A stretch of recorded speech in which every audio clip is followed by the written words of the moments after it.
স্বাগতম আপনাদের বাংলার সর্বশ্রেষ্ঠ নিউজ চ্যানেল যেটি নিউজ বাংলা, মানে যাতা নিউজ বাংলাতে এগিয়ে থাকে, পিছিয়ে রাখে। তো আজকে আমরা নিয়ে এসেছি গরিবের দাবি 2 নম্বর ভাগ নিয়ে। মানে কিছুদিন আগে মিস্টার অভিষেক গোস্বামী, যিনি গরিব সভা কমিটির চেয়ারম্যান, উনি একটা দাবি পেশ করেছিল গরিবদের জন্য।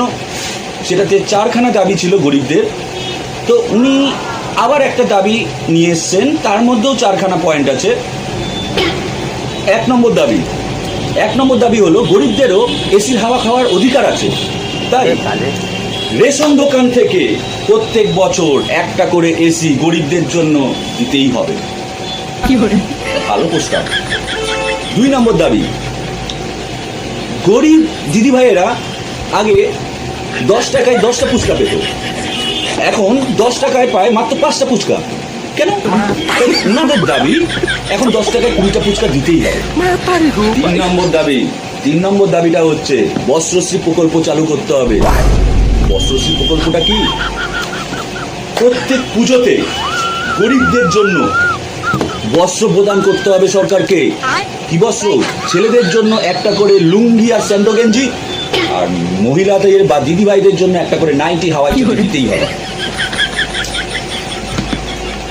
আর 4 নম্বর সব থেকে ভাইটাল পয়েন্ট, একটু ভেবে দেখবেন, যেটা ঘরে ঘরে হয়ে থাকে, বউয়ের মারে ফাইন লাগাতে হবে।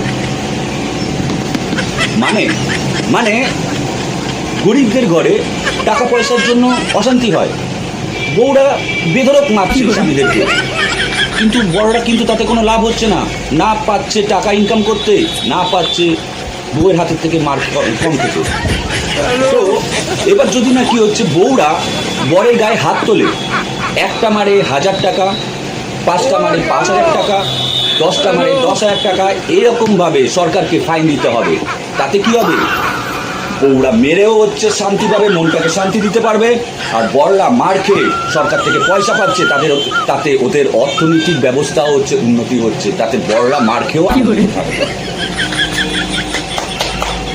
ভাবনা চিন্তা কিন্তু গ্রেট।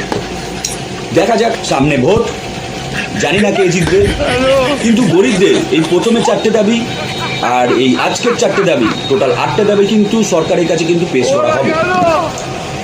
এবার দেখা যাক যে যারা জেতে, সরকারে যেই আসুক না কেন, তারা এই গরিবের দাবিগুলো মেনে নিচ্ছে কিনা। পরবর্তীকালে এই ব্যাপারে কোনো আপডেট আসলে পরে অবশ্যই আমি আপনাদেরকে জানাচ্ছি। আজকের জন্য নমস্কার।